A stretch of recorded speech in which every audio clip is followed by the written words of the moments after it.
Secretary General. Thank you, Radu Tudor. Yeah, great to see you. Thank you. Thank you for this interview. We The know second. Over there, please. Let's have a shake hand for them. Yes. Okay. Thank you for this interview, the second good one. Yes. We had one in 2016 now in process. We just younger and younger. Secretary General, thank you for having this interview. Thank you so much for having me. NATO is the most powerful and enduring military alliance in the history. This year we will celebrate the 7th anniversary of NATO, but we see lots of defense, cyber and security threats, especially in Europe. Does NATO stand for all its core values and for all allies? Absolutely. NATO's core values are democracy, the rule of law and individual liberty. And we protect those values by being the strongest alliance in history. And what makes NATO so strong is our unity, that we convey a very clear message that an attack on one ally will be regarded as an attack on the whole alliance, one for all and all for one. That is our unity. That's what makes us strong, that we stand together. The other thing that makes NATO strong and successful as an alliance is our ability to adapt when the world is changing. Now the world is changing. We see new challenges, new security threats. We see a more assertive Russia using military force against the neighbor in Ukraine. We see terrorism close to our borders. We see cyber. We see proliferation of nuclear weapons, weapons of mass destruction. Therefore, NATO is now adapting. We are implementing the biggest change of the alliance in a generation, and Romania is part of that, helping and contributing to the big adaptation of NATO, and that's what makes NATO strong. In the last year, you have positively mentioned Romania several times for its defense budget, for its political commitment, and for the value of troops. How do you describe Romania's profile in the alliance? Romania is a highly valued ally, and Romania contributes to our shared security in many different ways. Here in Romania, you invest more in defense. You host a multinational brigade in Craiova. You host a missile defense site for the NATO missile defense. And you also play a key role in the Black Sea region, working with allies, and by doing so you also help to facilitate increased NATO presence on land, but also in sea or in the air with more air policing, at sea with more naval presence in the Black Sea region. And then you contribute to NATO missions and operations, for instance, in Afghanistan. You are present in Poland as one of our battle groups there. So Romania is contributing in many different ways, and I thank Romania for your strong commitment to the alliance. Secretary General, in the last 10 years, the Black Sea became a troubled area where Russia shows military aggression, had the illegal annexing of Crimea and invading eastern Ukraine. Romania is only 300 miles from Crimea, which became a huge Russian military hub with troops and armaments. What is NATO's response for this situation in the Black Sea?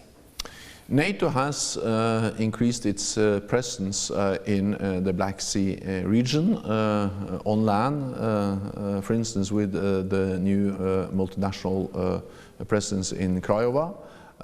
We have more air policing, and we also have increased the naval presence with ships from NATO allies in the Black Sea. We are also looking into other measures to increase our presence in this region, because we have to maintain credible and effective deterrence and defense, also of course in the Black Sea region.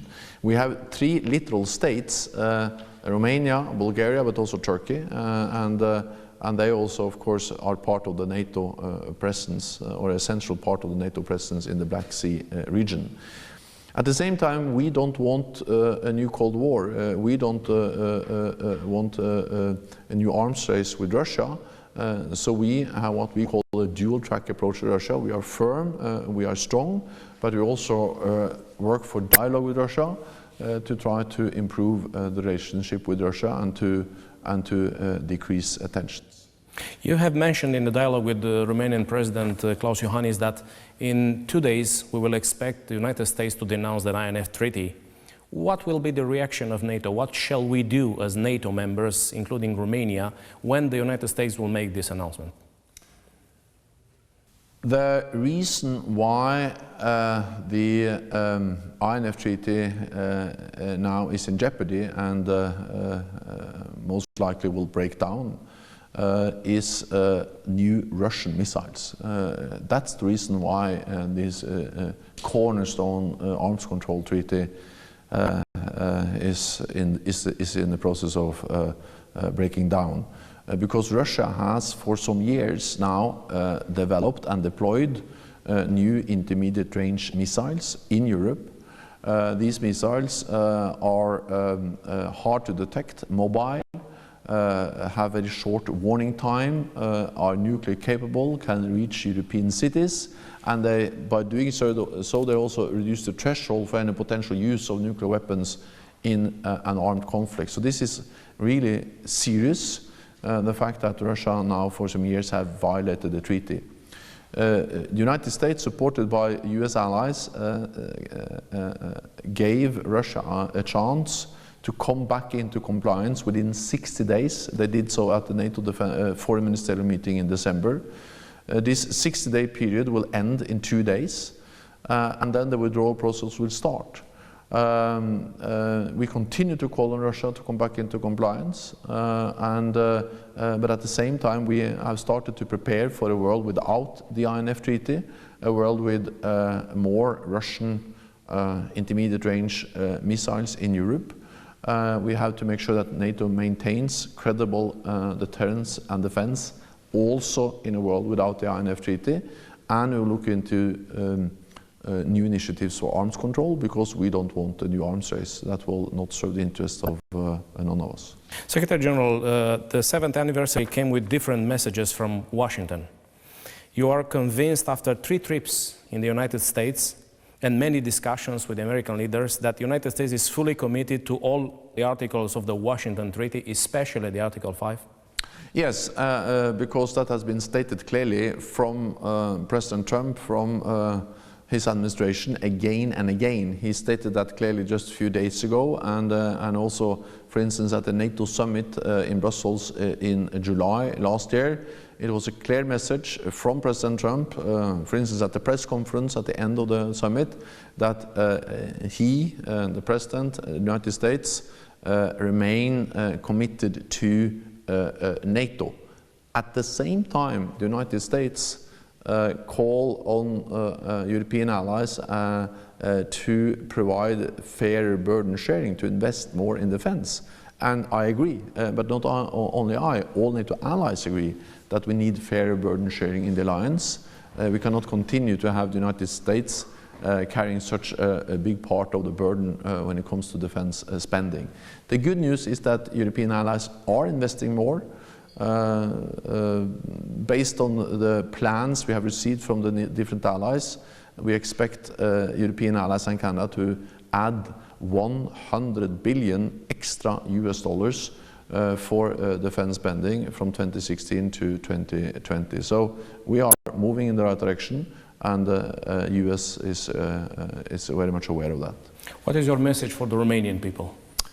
My message to the people of Romania is to thank them for the strong commitment of Romania to our alliance.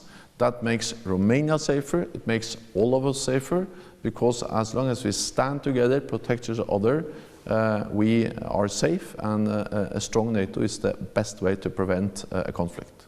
That concludes our interview. Thank you, Secretary General. Thank you so much for having me.